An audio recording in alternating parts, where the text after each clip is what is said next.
Halo kelas 9. Sekarang saya akan memperlihatkan bagaimana proses pembentukan bayangan yang terjadi pada cermin cembung. Saya akan mulai dengan menggambar sumbu utama berupa garis lurus. Oke. Yap. Nah, untuk menggambar cermin cembung, saya akan menggunakan jari-jari 8 cm, sehingga saya akan membentangkan jangka saya sejauh 8 cm.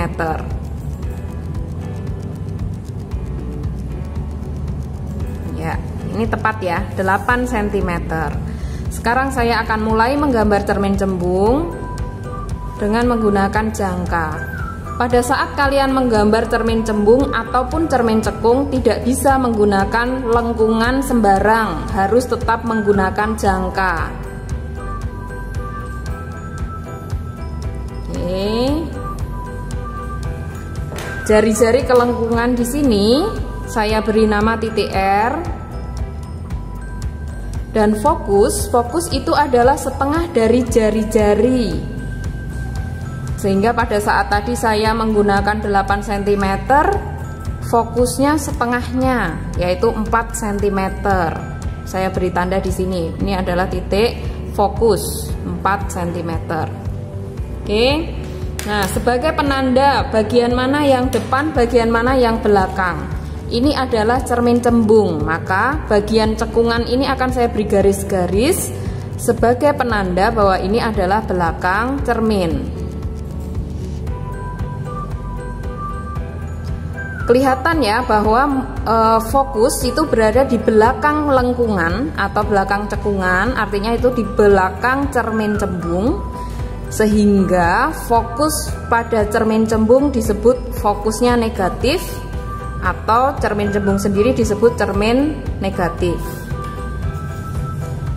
Nah, baik, sekarang saya akan mulai menggambar benda di depan cermin dengan jarak 4 cm.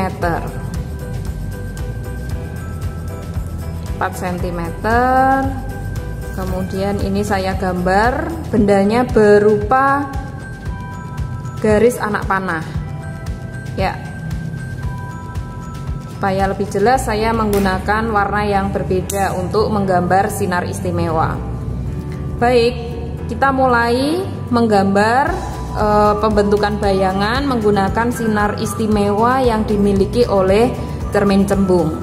Yang pertama, sinar datang sejajar sumbu utama.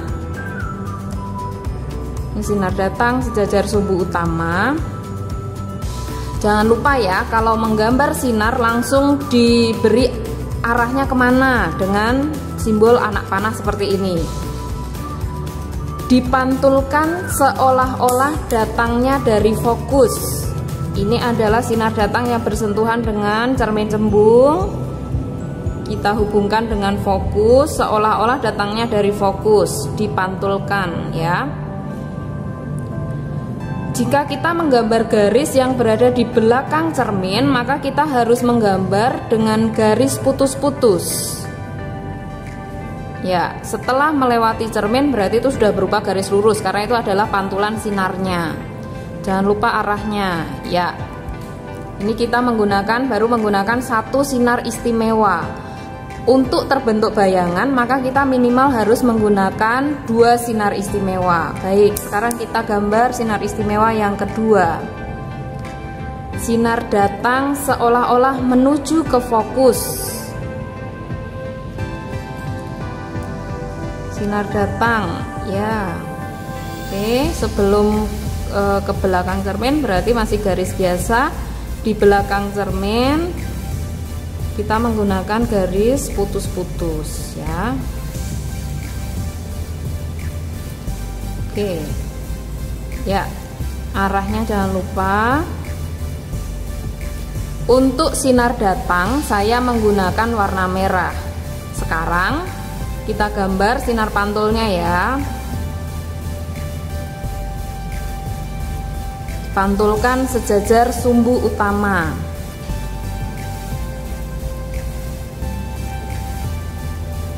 Oke.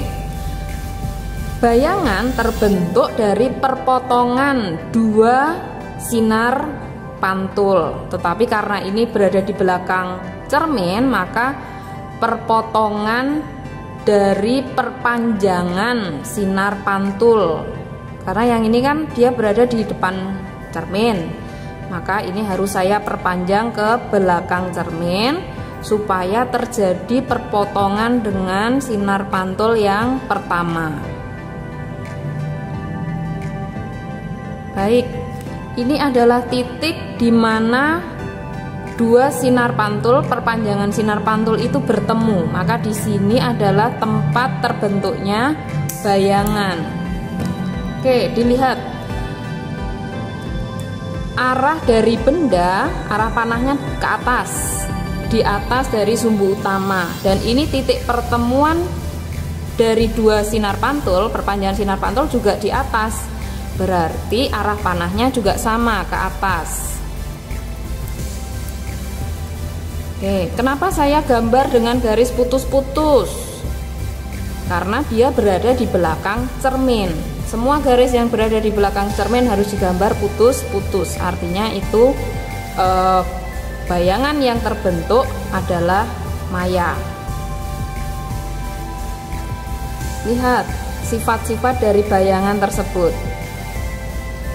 Ukuran benda lebih besar dibandingkan bayangannya, maka sifat dari bayangan tersebut adalah diperkecil karena bayangannya lebih kecil.